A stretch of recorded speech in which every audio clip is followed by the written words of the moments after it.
Bonsoir à tous, bienvenue dans Club Estac avec Seb Dallet, avec Carlos Cassis et avec Quentin Auton ce soir. Bonsoir aux défenseurs et au milieu de terrain du club troyen. Bonsoir.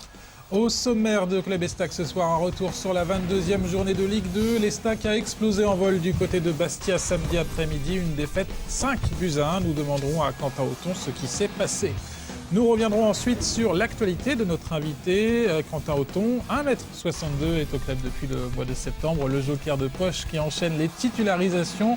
Nous lui demanderons comment se passe sa première saison troyenne. Et puis, l'avant-match, l'Estac doit recevoir Guingamp samedi après-midi au stade de l'Aube. Mais la météo glaciale rend la pelouse très difficile. Nous appellerons quand même l'entraîneur guingampais Jocelyn Gourvenec pour connaître l'état d'esprit des Bretons. Premier sujet donc de l'émission, cette défaite à Bastia samedi après-midi, une défaite 5-1. Qu'est-ce qui s'est passé ? C'est vrai qu'on est arrivé à Bastia, on voulait les 3 points, on voulait aussi tenter de ramener quelque chose. Mais c'est vrai que Bastia ont beaucoup poussé et c'est vrai qu'au fur et à mesure, on a craqué.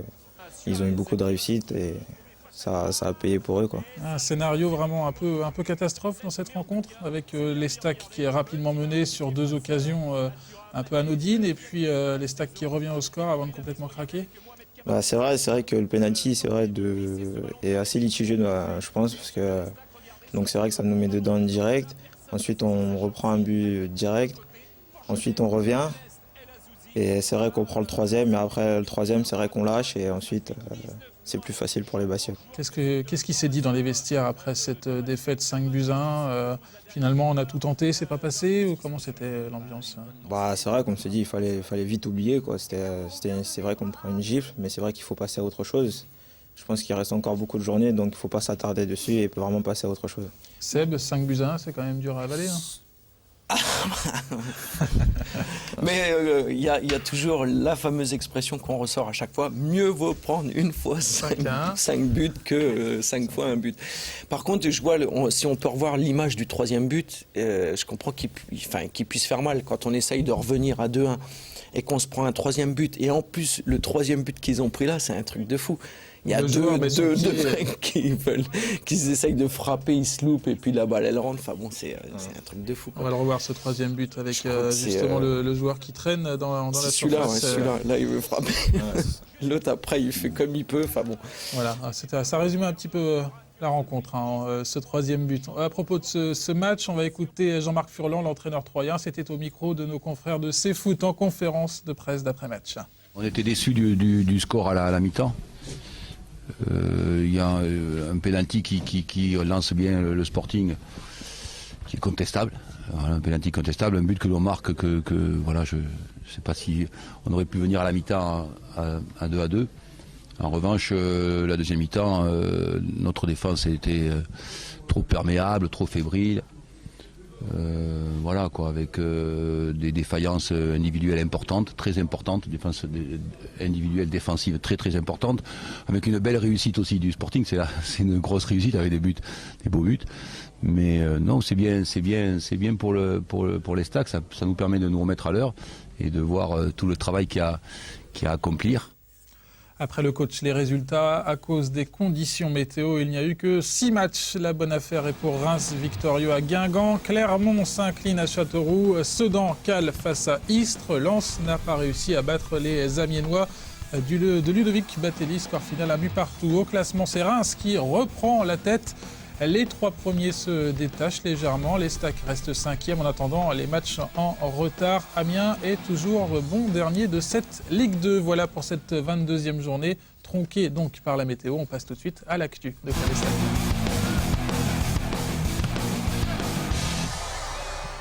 Et l'actu, c'est donc un gros plan sur Quentin Auton. Vous êtes arrivé libre au club au mois de septembre. Comment se sont passés les premiers mois à Troyes ? Très bien accueilli par les joueurs, par le staff. C'est vrai que je connais certains joueurs comme Thiago et Marcos, avec qui j'ai pu évoluer à Strasbourg et à Châteauroux. Donc c'est vrai que c'est plus facile de s'intégrer dans un groupe quand c'est comme ça.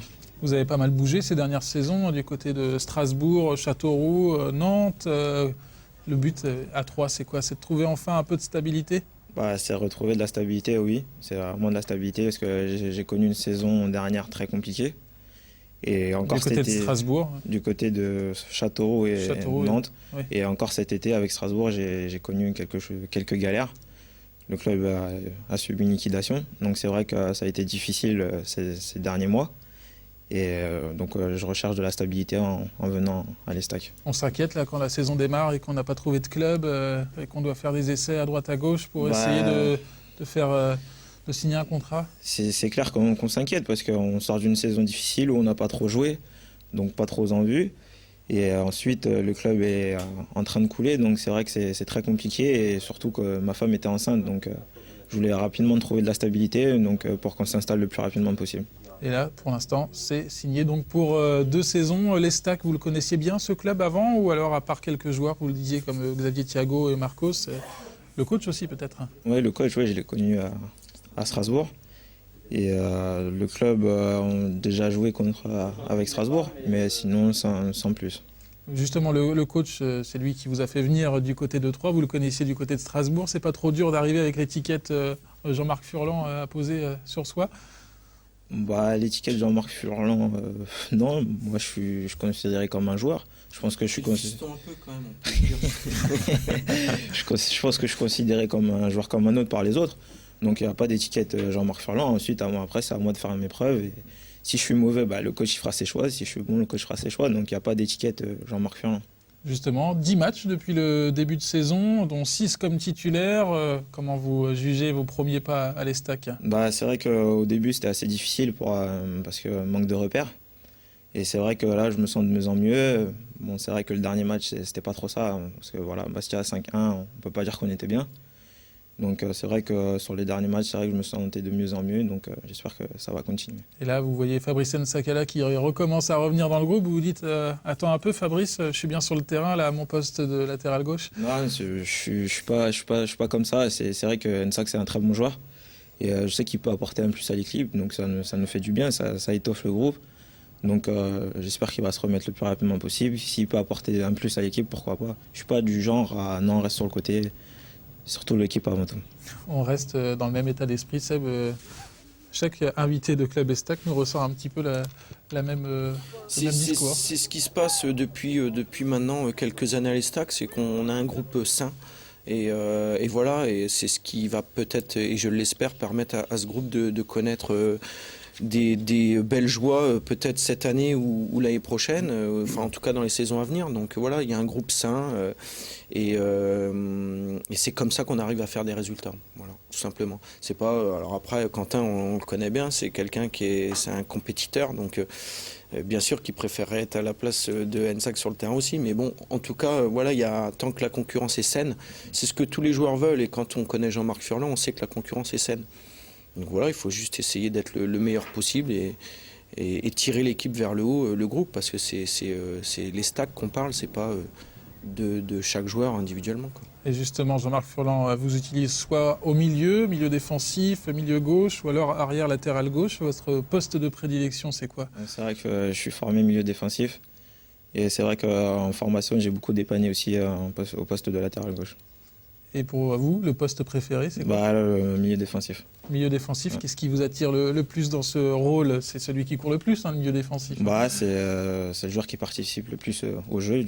De nos jours, c'est le joueur qui touche le plus de ballons. Donc c'est vrai que j'aime faire jouer mon équipe, donc c'est pour ça. Ouais, latéraux, tu touches bien les ballons maintenant. Ouais, c'est vrai que de nos jours, les latéraux sont très importants. Ça de participation. Voilà, c'est vrai que c'est aussi sur les stats, on peut voir que c'est aussi les joueurs qui touchent beaucoup plus de ballons qu'auparavant. Donc c'est vrai que le poste de latéral aussi permet de toucher beaucoup de ballons. Et c'est vrai qu'à l'école, les latéraux, c'était pas forcément les meilleurs de l'équipe. Dans le temps. À l'école, j'ai dit, à l'école. À quelle époque, Carlos? À mon époque, j'étais le défenseur latéral. Interdroit plutôt, non? Interdroit en WM. Je jouais à gauche, moi. Bon, on parle souvent évidemment de votre physique. 1m62, c'est dur dans le football moderne d'avoir cette taille-là? Je dirais non, parce qu'on peut regarder comme Lionel Messi ou Mathieu Valbuena, ils arrivent à s'en sortir, donc pourquoi pas moi, quoi. Justement, comment on fait pour se différencier? C'est l'esprit combatif, c'est quoi? Je pense que déjà techniquement, il faut être au-dessus des autres, parce que physiquement, on ne peut pas rivaliser avec les autres. Donc savoir être plus malin et avoir vraiment la technique en plus que les autres, quoi, pour sortir un peu du lot techniquement. Faut pas répondre à ses attaques. Seb est beaucoup plus grand avec son mètre 68. Moi, je suis un géant. On s'est dit bonjour et il m'a regardé comme ça. Justement, ça a été un handicap de votre taille. Il n'y a pas de handicap, chacun joue avec ses qualités. Ce qui est important chez Quentin, c'est son intelligence de jeu. Je pense que ça le fait grandir à chaque fois qu'on le voit jouer sur le terrain. C'est un garçon qui joue juste. Qui décide tout de suite, immédiatement, de ce qu'il doit faire. En plus, il a un gros bagage technique. Vraiment, c'est un des joueurs importants. Je rappelle que Quentin a quand même connu toutes les sélections en équipe de France, depuis les U16 jusqu'aux espoirs. Il ne manque plus que l'équipe A, dans laquelle il n'a pas évolué. Donc ça veut dire quand même quelque part qu'il n'est pas démuni, quoi. Donc, il y a quelque chose d'intéressant, ce que dit Carlos, c'est que... quand même. Oui, non, mais c'est super bien.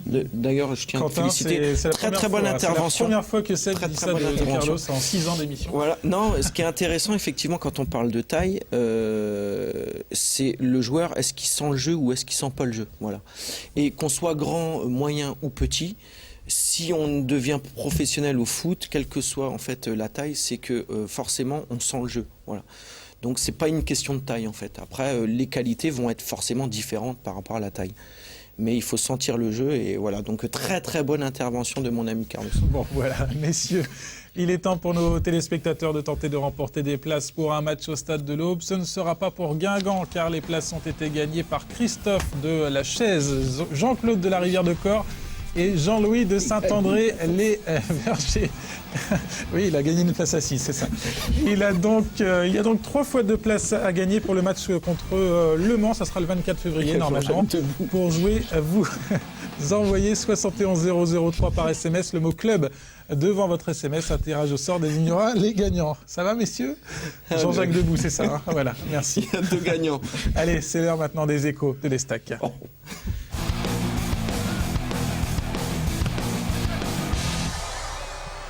Et oui, Carlos, on fait le malin, mais c'est les échos. Non, je suis prêt, là.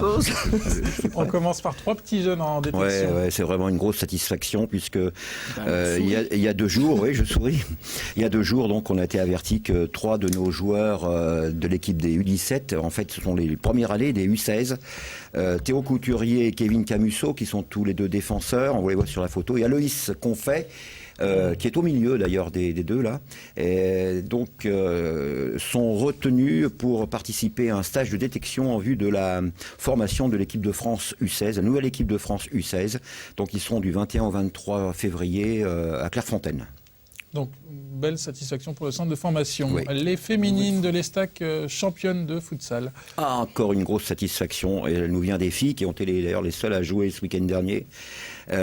Toutes les 2, les seniors comme les U17-18, se sont vues sacrées championnes de Champagne-Ardenne de futsal, puisque lors de la 4e et dernière manche, on voit la joie des 2 groupes réunis là, elles se sont imposées dans ces 4e manches, c'était à Suippes, donc elles sont championnes de Champagne-Ardenne de futsal. Chez les grands, chez les garçons, un point sur l'infirmerie. Oui, eh bien, on peut dire que ça sent le retour pour Fabrice Nsakala, qui donc depuis mardi a repris l'entraînement normal. La même chose pour Mathieu Saunier, ce qui serait une bonne chose puisqu'on est en déficit pour le prochain match de défenseur Axio. Mathieu Saunier qui fait quelques séances transitoires avec ballon en compagnie de Momo Bradja et qui sera donc apte à jouer samedi. Pour Sébastien Grax, par contre, là, c'est niette, pas question qu'il puisse jouer, il est trop court, même si l'échographie qu'il a passée aujourd'hui est positive, donc il faudra qu'il patiente encore un petit peu, notre Seb Grax. Quant à Rincon, vous savez qu'il s'est fracturé la main, le 5e métacarpe de la main gauche, donc c'est un souvenir qui ramène de Corse et de Bastia, et donc il a été plâtré pour 15 jours, et lui, pas question de revenir avant au moins 3 semaines. Un mot sur Outrebon qui est revenu à 3 également et qui Voilà, réintègre un grosse petit peu le satisfaction, on a beaucoup de plaisir à retrouver Julien qui est rentré donc depuis lundi, qui travaille notamment ses appuis. Il est un petit peu en avance, je pense que il faudra pour lui encore patienter un bon mois un mois quoi, disons pour reprendre l'entraînement et toucher ses premiers ballons. Et puis 30 secondes sur le déplacement des supporters troyens du côté de Sedan, ça sera la semaine prochaine. Déplacement donc à Sedan, les 3 des clubs officiels qui sont les Magiques, le Tiger 10 et le COP des Tricasses organisent un déplacement pour Sedan, donc ils font quart commun. Il faut aller simplement sur le site de l'Estac, dans les fils infos, et il y a toutes les infos, les prix, les tarifs, les numéros de téléphone. Voilà, soyez nombreux, je l'invite à se regrouper, à être nombreux pour ce derby qui nous attend donc la semaine prochaine. Vendredi prochain, ça sera à 20h. À Sedan. Et on compte sur le gardien sedanais pour réaliser la même parade qu'au match aller. Ça sera sûrement Ulrich Ramé, ça ne sera pas Geoffrey Lombé comme au Stade de l'Aube. Merci Carlos pour ces échos complets. On passe maintenant à l'avant-match.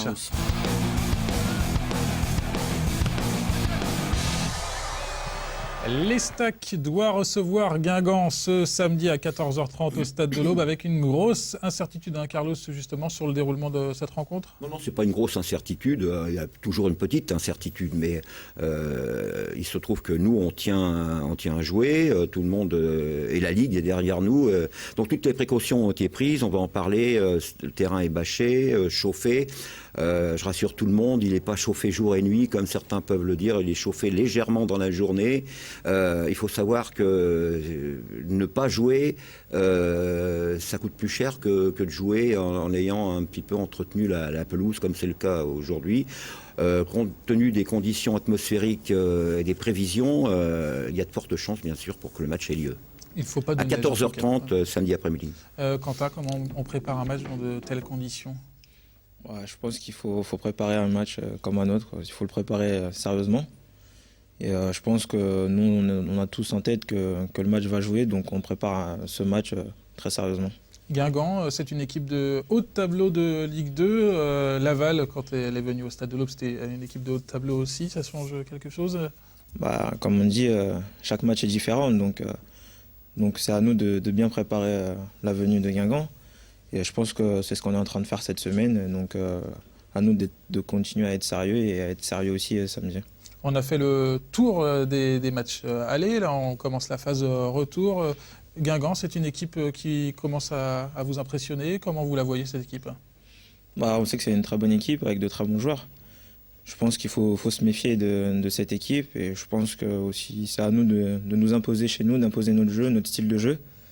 Donc je pense que ce qu'on va essayer de faire, c'est vraiment essayer d'imposer notre style de jeu et essayer de remporter cette victoire. Allez, direction maintenant la Bretagne pour rejoindre l'entraîneur d'un club cher à Seb Dallet, Jocelyn Gourvenec, l'entraîneur de Guingamp. Bonsoir.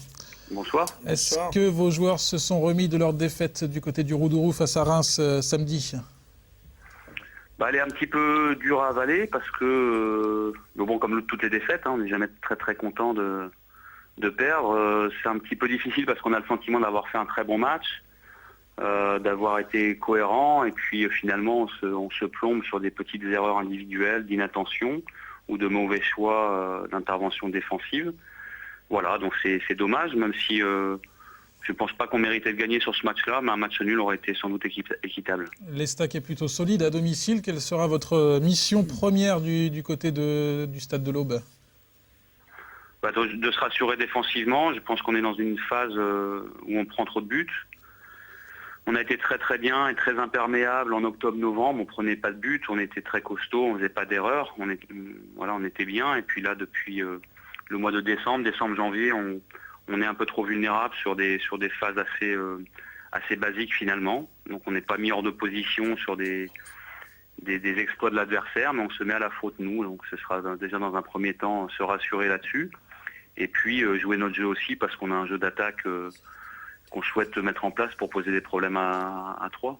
Une petite question de la part de Seb Dallet. Ancien Guingampais. Ouais, mais je connais Jocelyn, on a passé un diplôme ensemble déjà. Oui. Salut Joss.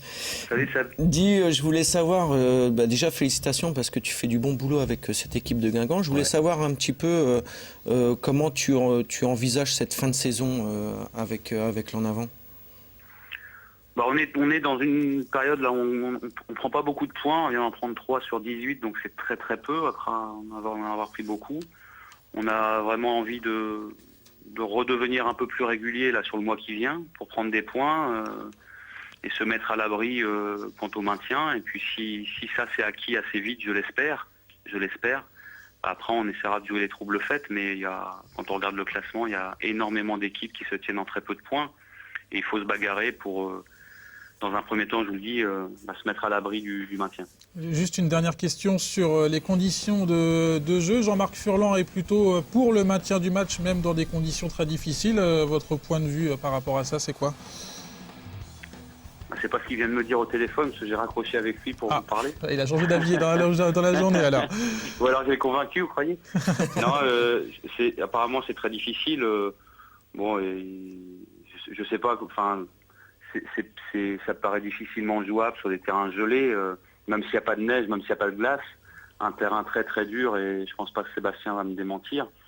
C'est pour le spectacle, pour les gens, je vois pas l'intérêt de faire un match sur un terrain gelé.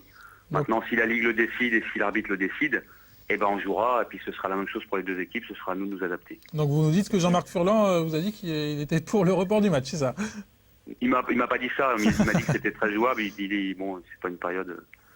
Il m'a pas dit qu'il voulait jouer coûte que coûte. Bon, il aime pas. Ceci dit, on s'adapte. On est entraîneur, et quand on est entraîneur, on s'adapte. Merci beaucoup Jocelyn Gourvenec d'avoir pris du temps pour nous, et puis d'un point de vue perso en tant que supporter nantais, merci pour vos nombreux buts du côté de la Beaujoire. À très bientôt. Merci. Allez Quentin, on va passer tout de suite au jeu de Club Estac, c'est parti. Non, voilà, c'est parti. Julien Outrebon, c'est l'homme en tête toujours de ce classement avec 13 points au compteur. Ce soir, Quentin, la lettre, c'est le L. Je vais vous donner des questions. Il faudra répondre autour du football avec des mots commençant par la lettre L. Voilà, L comme LOL. Allez, c'est parti. Top chrono. Un club de Ligue 2 pour commencer. De Ligue 2. Un club de Ligue 2. Seb et Carlos sont là pour vous aider. On les a avalés il y a pas longtemps. Laval, c'est bon. Une équipe dans le top 70 au classement FIFA. Une sélection dans le top 70. Ça peut pas être Liechtenstein. Pays de l'Est, non ? Pays de l'Est. Lituanie. Lituanie, non, pas la Lituanie. Non, pas la Lituanie. L'Angleterre, non plus. Une 35. Il y en a deux. Pas loin de la Lituanie. Un peu en dessous. Lettonie. Lettonie, c'est bon. Lettonie. Un club de Ligue 1. Un club de Ligue 1. Lille. Lille. Le prénom d'un ballon d'or. Le prénom, Léo Messi. Léo, Lionel. Un sélectionneur actuellement en poste. Un sélectionneur actuellement en poste. Je sais pas, Laurent Blanc, c'est... Non, le nom de famille. Le nom de famille. Voilà, il y en a en Allemagne, en Belgique, au Sultanat d'Oman également, au Congo. Non. Allez, on passe. Un champion du monde 98.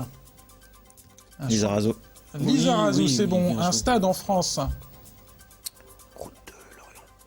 Route de Lorient. Oh. Ouais. Ça marche. Allez, on est gentil. Un club de national. Un club de national. 40 secondes, un peu moins. Le Paris FC. En Vendée, il y en a un. En Vendée, l'ancien club. Le Poiré survit. Il y a un joueur appelé lors du dernier rassemblement de l'équipe de France. 23 secondes. Capitaine même. Un capitaine ? Ouais, avec des gants. Loris, voilà. Un club évoluant en Série A italienne. 10 secondes. Lecce. Comme Lecce ou... Un club évoluant en Bundesliga. Vite. Le Bayer. Leverkusen. Allez, ça fait 10 points. Et pour le sélectionneur actuellement en poste, chaud. Il y avait Paul Le Guen. Oui, c'est vrai. Claude Leroy, Joachim Low. Allô, c'est ça que je cherchais, l'allemand, là. Georges Likens. Un petit mot sur la tenue du match. Moi, j'ai pas les mêmes informations, semble-t-il, que Jean-Marc Furlan, hein, parce que là, le terrain est en train de dégeler, hein, donc tout doucement. C'est pour ça que les bâches font leur travail. On en saura plus sous 48 heures. Mais c'est un coup de bluff, Carlos. Il dit ça pour que Jocelyn Gourvenec ne prépare pas dans les meilleures conditions possibles la rencontre. Jean-Marc, rigole ou quoi? Il lui dit gentiment que c'est ça quand va même pas étonnant. jouer. Les entraîneurs se téléphonent 72 heures avant un match. Alors qu'est-ce que tu fais? Tu viens pas? Moi, à ta place, je viendrai pas. Hein. Jocelyn, tu sais, le terrain, il sera pas bon. Reste chez toi. C'est 3-0 le forfait, c'est ça? C'est 3-0, voilà. Le même tarif que Laval était forfait alors quand ils sont venus, non? Oh là. Ils ont été un peu absents quand même là-bas. Un dernier mot, Quentin, par rapport au jeu. Comment vous suivez l'actualité du football? C'est vrai que je regarde beaucoup sur Internet. Et sur le téléphone, quoi. C'est vraiment Internet, quoi. Et quand il y a des matchs de foot à la télé? Ouais, la télé. Ouais, beaucoup la télé aussi. Ouais. Tu suis l'actualité du foot. Petite anecdote, vous savez que... Ça te dérange pas que je pose une question? Allez, la réponse de Quentin. Non, je suis beaucoup. Ouais. Merci, Quentin. Oui, la petite anecdote, c'est qu'il y a déjà eu un Othon dans le football troyen, parce que Othon, c'est en fait un prénom. D'accord. Et on a eu Othon Barella, qui a été le premier gardien Carlos. professionnel. La semaine prochaine, Thomas Joubert, le préparateur physique du club troyen. Très belle soirée à tous, à très bientôt sur Canal 32. Merci, Quentin.